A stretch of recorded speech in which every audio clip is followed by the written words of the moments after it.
Yeah. Can untested backups fail? Oh yeah, absolutely. And I think that I've seen this where, let's say you're backing up to somewhere in the network and there's something wrong.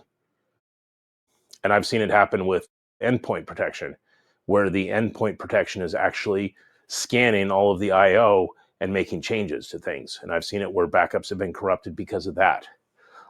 Things like incomplete transaction logs. Well, more specifically, not incomplete, but missing, where let's say you've got to replay 15 transaction logs to get you up to a point in time. Well, if one of those transaction logs is missing in the middle, you might think you're going to be able to get them all back, but you're not going to be able to get back past that point in time where that transaction log is missing from.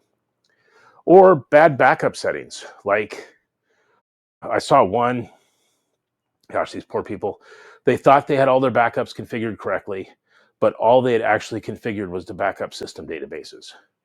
So their master and their model and their MSDB databases were being backed up, but none of their actual user databases were being backed up.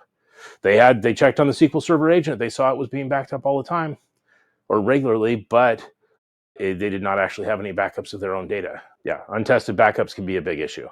Thanks for watching. I'm Steve, and I hope you've enjoyed this video. If you like it, please click the thumbs up icon.